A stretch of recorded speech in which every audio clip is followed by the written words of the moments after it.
اللجن اللجن اللجن اللجن يا مولا اللجن اللجن اللجن اللجن ماستر اللجن اللجن اللجن يا صاحب السماء اللجن اللجن اللجن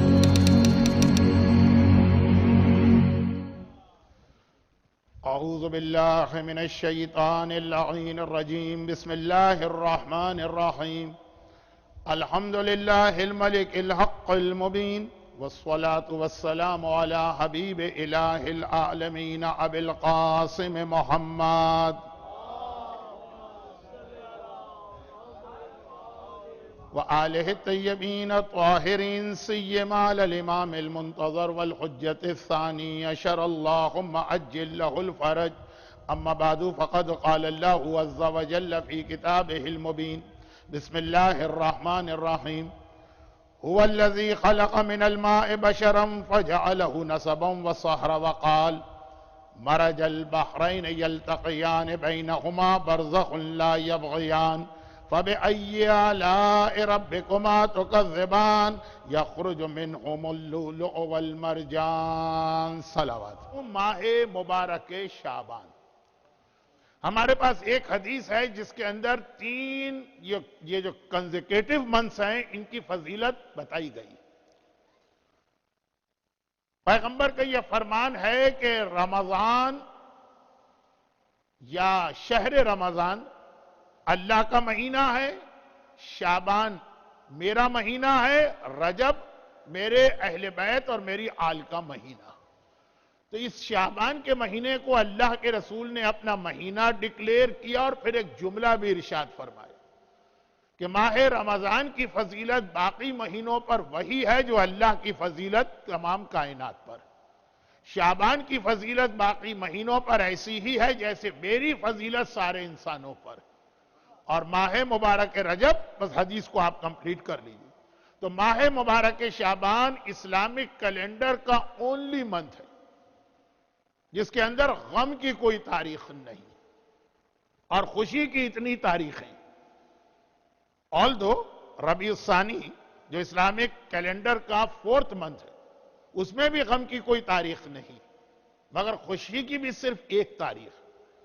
ماہ مبارک شعبان اس میں شہادت کی یا غم کی یا عزا کی کوئی تاریخ نہیں اور خوشی کی اتنی ساری تاریخیں ہیں کہ پڑھنے والا بھی پریشان ہو جاتا ہے اور آرگنائزر بھی پریشان ہو جاتے ہیں کہ اتنے لیمیٹڈ ٹائم میں اتنے سارے جشن کس طرح سے رکھے جائیں.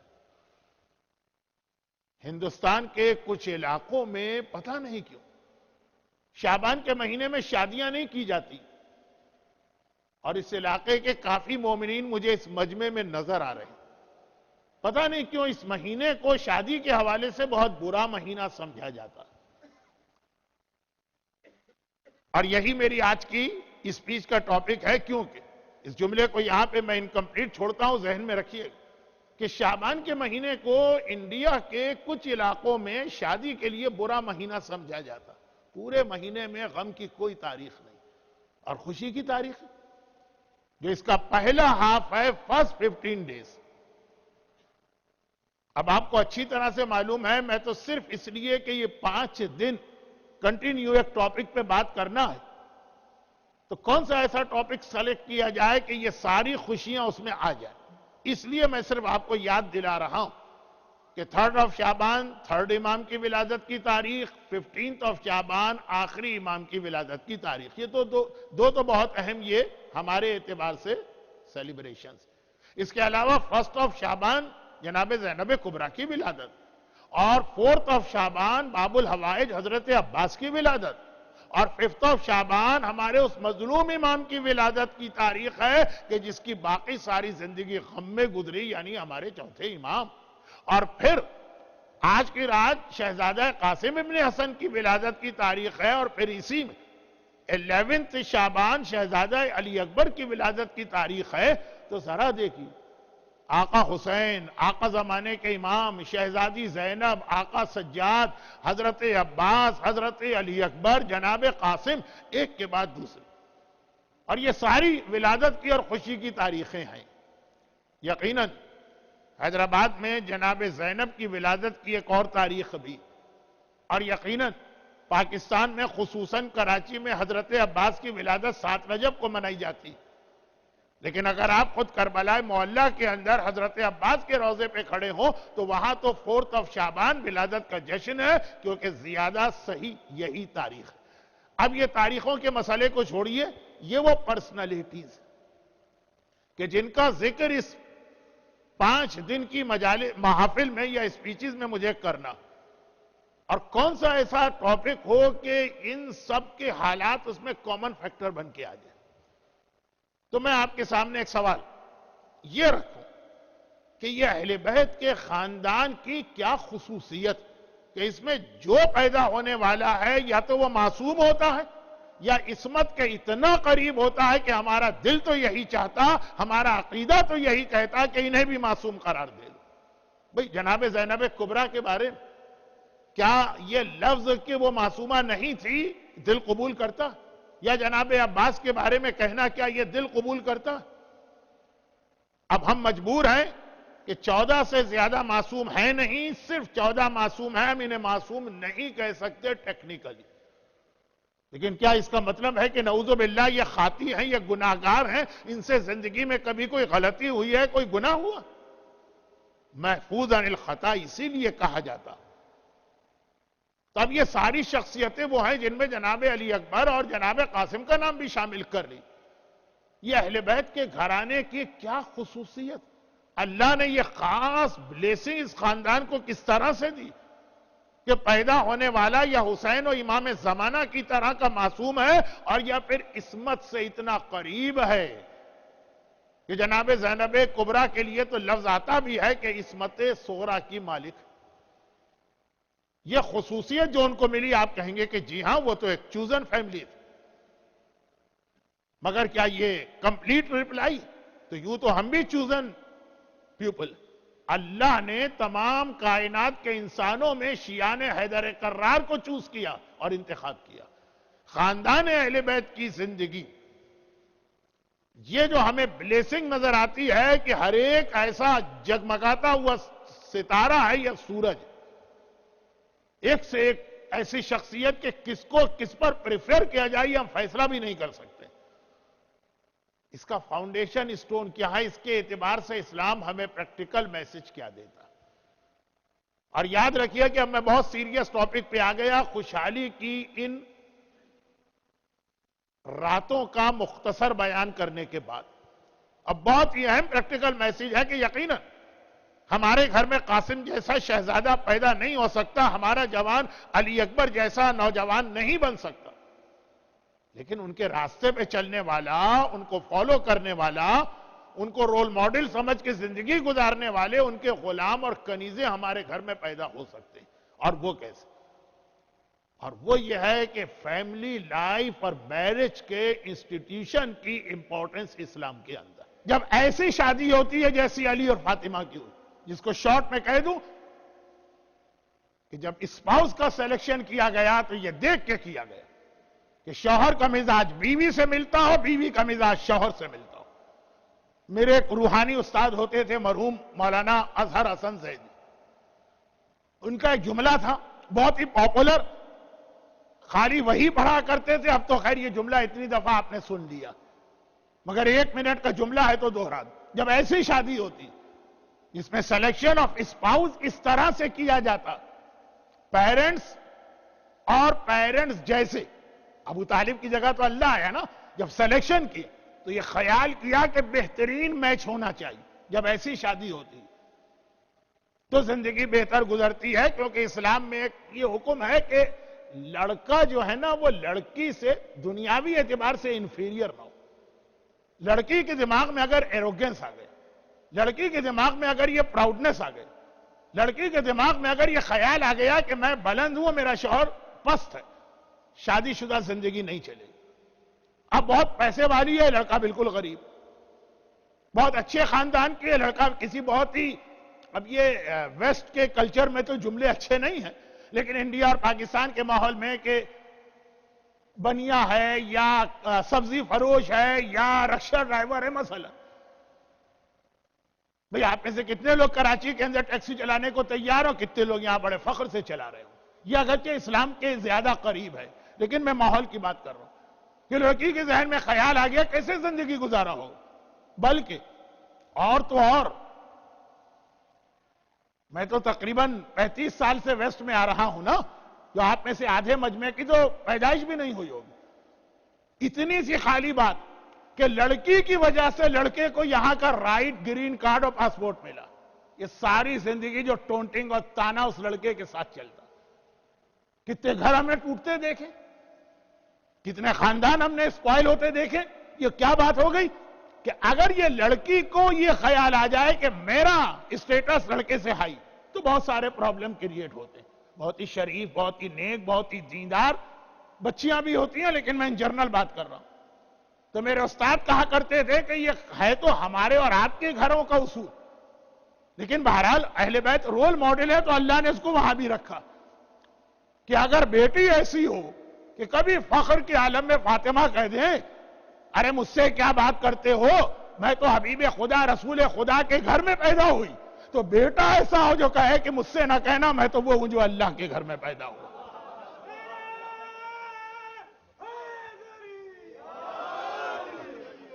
تو بیٹی اگر حبیب خدا سردار کائنات کے گھر میں پیدا ہو تو بیٹا وہ جو خالق کائنات کے گھر میں جس نے آنکھ کھولی ہو. تو اب یہ جب ایسی شادی ہے تو اس کا نتیجہ کیا ہوتا ہے؟ نتیجے کا لفظ تو صحیح نہیں، اس کے جو رزلٹ ہے وہ قرآن کریم کے سورہ رحمان کی اس آیت میں ہے جس کو آج میں نے آخر میں تلاوت کیا. مرج البحرین یلتقیان، دیکھو دو دریا ہیں نور کے، عصمت کے اور طہارت کے جو ہم نے جاری کیے. یلتقیان پھر انہیں ملا دیا. ابھی تک کی گفتگو یہی تھی کہ نور کے یہ دریا، طہارت کے یہ دریا، عصمت کے یہ دریا کیسے ملے. قرآن نے کہا جب یہ ملیں گے تو یخرج منہم اللؤلؤ والمرجان. جب اس انداز کا میچ ہوگا تو تمہارے سامنے کبھی حسن مجتبیٰ کی شکل میں موتی آئے گا، کبھی حسین کی شکل میں مرجان آئے گا. جب بہترین میچ ہوگا تو حسن اور حسین جیسی اولاد سامنے آئے گی. مزید اس کی تشریح تو میں بعد میں کروں گا، جو میری تھرڈ اسپیچ آقا حسین کی ولادت کے لیے. لیکن اتنی سی بات کہ قرآن نے پہلے حسن کا ذکر کیا. جب حسن و حسین تو خیر ہیں ہی معصوم، آئے تطہیر والے، لیکن اس کا نتیجہ یہ نکلا کہ خالی یہ نہیں، ان کے گھر میں جو پیدا ہو رہا. حسن کے حوالے سے ذہن میں نام قاسم کا آتا. دیکھیں قاسم اسی شادی کا نتیجہ ہے نا. علی اور فاطمہ کی شادی ہوئی تو حسن پیدا ہوئی، اور حسن اس دنیا میں آئے تو قاسم پیدا ہوئے. آج کی یہ تاریخ کربلا کے اس شہید کے حوالے سے ہے جو ہمارے ہاں دولہا کا لقب بھی پاتا، قاسم ابن حسن. یہاں پہ ایک مختصر سی بات یہ عرض کر دوں کہ بہت سے گھرانوں میں یہ رواج ہوتا ہے کہ جب کسی کے ہاں بیٹا پیدا ہوا تو اس نے اس کا نام رکھا اپنے باپ کے نام پر. بچے کا نام دادا کے نام پہ رکھا تاکہ باپ کی یاد رہے. بیٹی کا نام رکھا اپنی ماں کے نام پر. اور کہیں کہیں یہ بھی ہوتا کہ اگر کسی کا پہلا بیٹا مر گیا تھا تو بعد میں جب دوسرا بیٹا پیدا ہوا تو وہ جو بیٹا یاد آتا ہے، پہلا بیٹا مرا ہو جو مر چکا، تو دوسرے بیٹے کا نام اس پہ رکھا جاتا. امام حسن کے یہاں قاسم نام کے دو بیٹے تھے، اور یہ والے قاسم جن کی ولادت کا جشن ہم منا رہے ہیں، ان کی ولادت سے 8 سال پہلے آقا حسن کا دوسرا بیٹا قاسم شہید ہو چکا تھا. بھئی آقا حسن کے ہاں سب سے پہلا بیٹا جو پیدا ہوا اس کا نام بھی حسن تھا. مولا نے اپنے پوتے کا نام اپنے نام پہ رکھا. مولا آپ کے تو بیٹے کا نام بھی حسن ہے. کہا وہ نام میں نے رکھا ہی نہیں تھا. بھئی اپنے بیٹے کا نام تو میں نے رکھا ہی نہیں تھا. حسن کا نام تو حسن علی نے نہیں رکھا، فاطمہ نے نہیں رکھا، وہ تو رسول خدا نے رکھا، اور یہ کہہ کر رکھا کہ اللہ نے مجھے حکم دیا ہے کہ علی کے اس بیٹے کا نام حسن رکھوں. ابو طالب نہیں ہے نا، تو سارے کام جو دادا کرتا ہے نا وہ اللہ کی طرف سے انجام پا رہے. کہا وہ نام تو میں نے رکھا ہی نہیں، اب جو میرے ہاں بیٹا پیدا ہوا۔ اردو کا ایک محاورہ ہے کہ اصل سے سود پیارا ہوتا، گجراتی میں بھی کچھ ایسے ہی ہے کہ بیاج جو ہے نا وہ زیادہ اچھا لگتا، بیٹے سے زیادہ پوتے سے محبت۔ علی زندہ تھا، علی نے کہا کہ اس کا نام تو میں رکھوں گا یہ حسن، چنانچہ دو حسن، باپ بھی حسن بیٹا بھی حسن، تو دوسرے حسن کا نام ہو گیا حسن مثنی، حسن جونیئر۔ اور یہ حسن مثنی تاریخ میں بہت اہم شخصیت۔ جب آقا حسین نے اپنی بیٹی فاطمہ کبریٰ کی شادی کرنا چاہی تو وہی پرابلم ہوا جو خود شہزادی فاطمہ زہرا کی شادی میں تھا کہ میچ کہاں ملے۔ فاطمہ کبریٰ ہر اعتبار سے اپنی دادی کی تصویر و شکل تھی۔ تو یہی کہا حسین کہ میری ایسی فضیلت والی بیٹی ہے، اے میرے بھتیجے حسن مثنی کے اس وقت دنیا میں میری بیٹی کے لیے تم سے بہتر میچ کوئی نہیں ہے۔ اس کے بعد آقا حسن کے دوسرا بیٹا پیدا ہوا قاسم، اور یہ بھی اپنے دادا علی کی زندگی میں کم از کم اتنا بڑا ہو گیا کہ تلوار چلا سکتا تھا۔ جنگ نہروان کے شہیدوں میں امام حسن کا بیٹا بھی ہے جو قاسم، مولا علی کا پوتا۔ آج کل لوگ کربلا بہت جا رہے ہیں، تو کربلا میں جہاں مسیب طفلان مسلم کے روضے، اس سے تقریباً 1 میل دور رائٹ سائیڈ کے اوپر جناب قاسم ابن امام حسن کا روضہ۔ وہ چونکہ علاقہ جو ہے بڑا سینسیٹیو ہے، دشمنان اہل بیت بہت زیادہ، مسیب جانا بھی بعض اوقات مشکل ہوتا ہے، تو آج کل ریکمینڈ نہیں کیا جاتا، لیکن ہمیشہ تو یہ حالات نہیں رہیں گے نا، بڑے اچھے حالات بھی ہونے والے ہیں انشاءاللہ۔ آج بھی کراچی میں ایک شہادت ہوئی، کل بھی کراچی میں ایک ڈاکٹر محمد علی وہ شہید کیے گئے۔ 3 دن پہلے جب میں آسٹریلیا سے نکل رہا تھا، میرے شاگرد اور میرے بہت ہی عزیز دوست مولانا غلام محمد امینی صاحب مسجد نور ایمان کے پیش نماز شہید کیے گئے۔ تو یہ ایک سلسلے تو خالی میں کراچی کی ابھی بات کر رہا ہوں، پورا پاکستان اس وقت ایک مقتل بنا ہوا۔ اس سال میں ہر سال اپریل میں زیارتوں کو جاتا ہوں، جب ہم لوگ گئے تھے تو پاکستانی قافلے کے کسی مومن مرج وقت حضرت آیت اللہ سیستانی سے پوچھا تھا کہ کب تک یہ سلسلہ چلے گا۔ پہلے بات تو انہوں نے کہی جو ہمیشہ کہتے ہیں کہ میں روزانہ فجر کی نماز کے بعد خصوصی دعا کرتا ہوں، پھر کہا کہ 2013 سے حالات میں تبدیلی آئی، کیونکہ پورا بیان کرنے کی مجھے آغا محترم کی طرف سے اجازت نہیں ہے، تو خالی ایک جملہ۔ تو یہ جو 1-2 باتیں میں نے ایسی کہہ دی جو ابھی کچھ علاقے سینسیٹیو ہے، آپ نہیں جا سکتے، اور ابھی جتنی میری اسپیچز ہو رہی اس کے اندر جن شخصیتوں کا بیان ہے ان کے روضے یا عراق میں ہے یا مدینے میں چوتھے امام کا روضہ جس کے قریب بھی آپ کو نہیں جانے دیتے ہیں بقی، اور اب تو دیکھتے ہی دیکھتے سیریا زینب کبریٰ۔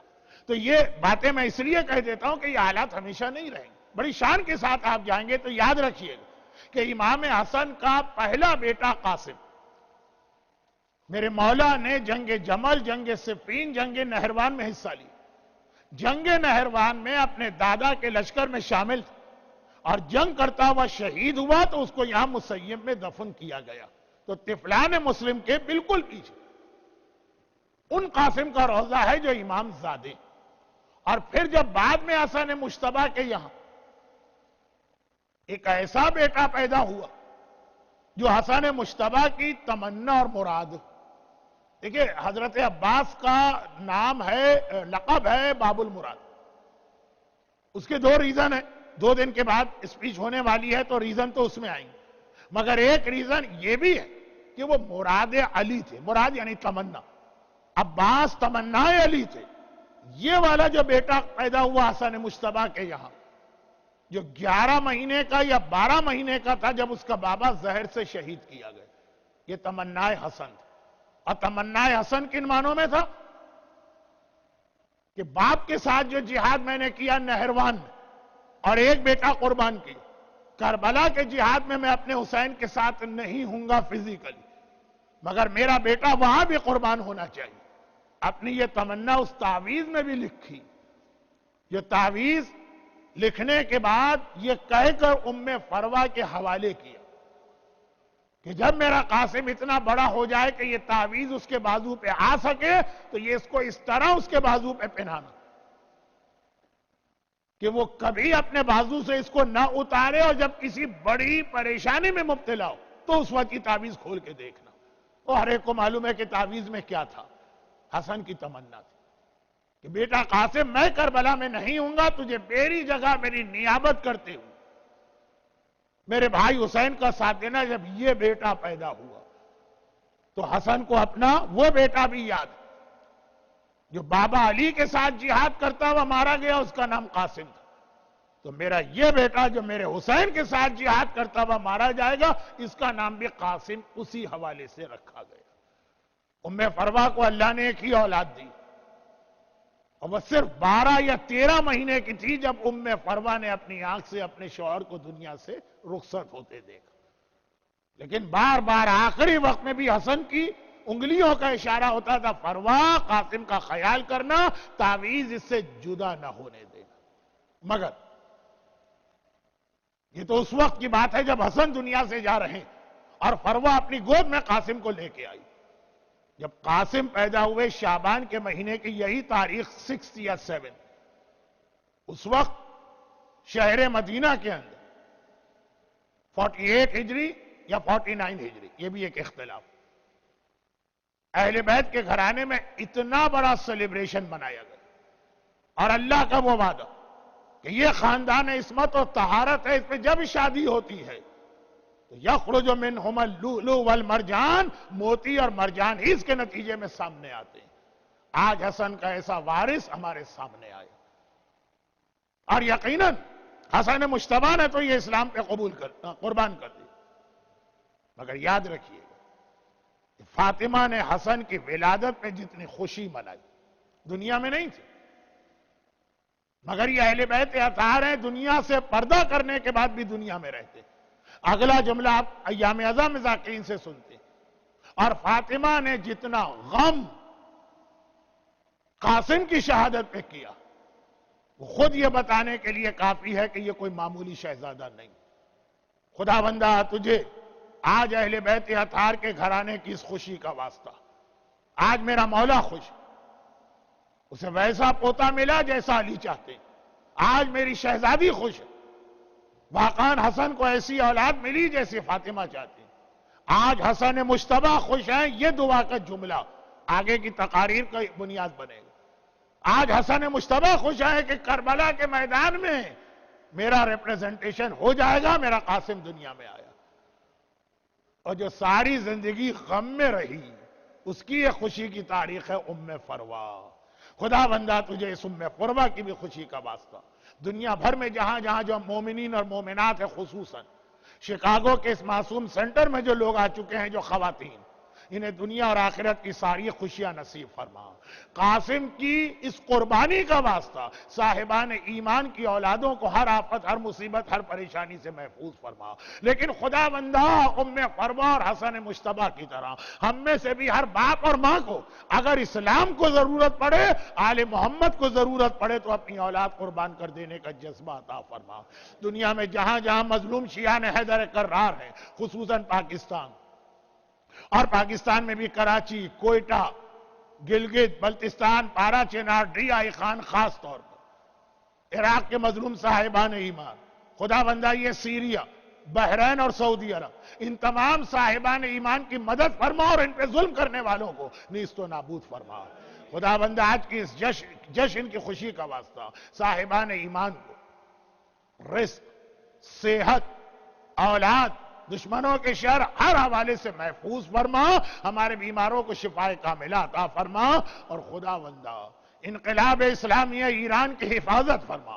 ہمارے علماء اور مراجع، خصوصاً آیت اللہ العظمہ آغا سیستانی اور رہبر مسلمین حضرت آیت اللہ خامنائی کا سایہ ہمارے سروں پہ قائم و دائم فرما، اور ان تمام مظالم کے انتقام کے لیے اور ہمیشہ ہمیشہ کے اچھے زمانے کے لیے اپنی آخری حجت وارث معصومین امام زمانہ کے ظہور میں تعجیل فرما۔ ربنا تقبل منا انک انت السمیع العلیم۔